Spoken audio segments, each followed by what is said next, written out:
Hello, this is Teacher Francis Wamai. Welcome to my YouTube channel. Now in our today's video, we're gonna focus on indices. And if we talk of indices, in singular we call it index. Now if a number is written in index notation, it means that we have a number, let's say a raised to a power n. And if a number is raised to a power n, then we call this one indices. Now we have some three rules of indices.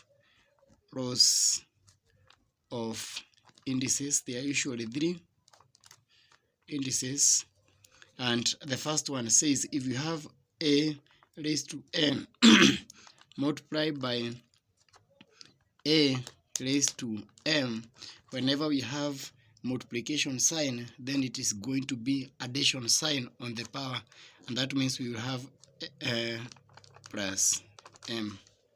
That is row number one. Row number two, it states that if we have now division a raised to n divided by a raised to m, then the sign is going to be m, a raised to n minus m. And the last one states, the third row states that if you have a raised to n and then the whole of this raised to m, we're just going to multiply a into n times m, and that means it is going to be a n m. Now these are the rows. Now in application, for you to solve the rows of indices, in solving we have factors to check in, and the first factor is that bases must be the same, and if the bases are the same then we equate the powers.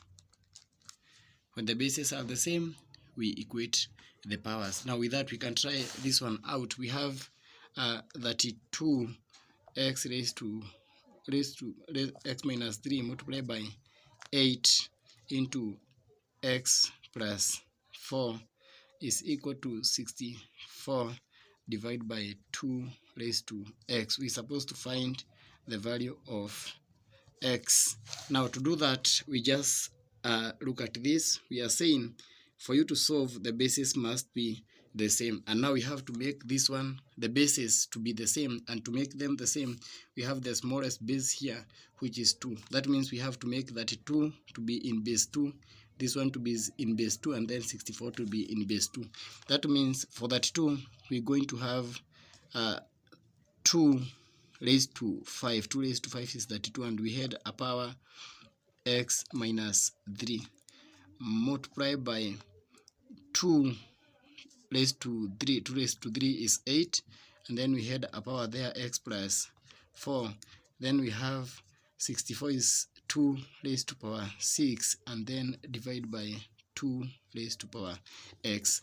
And now but that the bases are the same, we equate the powers, and now we follow the rules here. Where we have multiplication, we make it addition, and when we have where we have division, we make it subtraction. For this one will be addition, this one will be subtraction. For that reason, we equate the powers. 5 into x minus 3 plus 3 into x plus 4 is equal to 6. The powers, division becomes subtraction, and then we have x. Now we have 5x minus 15 plus 3x plus 12 is equal to 6 minus x. Taking the right terms together on this side, we have 8x minus 3 is equal to x, 6 minus x, and that means if we take the right terms together, we take 3 this side, and then x goes to this side, 3 goes and becomes addition. Therefore we have 8x plus x is equal to 6 plus 3. 9x is equal to 9, and that means if you divide both sides by 9, x is going to be 1. And that is the solution to our problem. That is how we solve indices. Just simplifying, the bases must be the same. When the bases are the same, you just equate the powers. That's all. You can try, pause for a moment and try this one for your exercise today. Exercise, you can try this one, and the answer is going to be minus 17 over 2. Minus 17 over 2 is going to be the answer. You can just pause for a moment. Remember to subscribe and share. Teacher Francis Omai, God bless you. Thank you.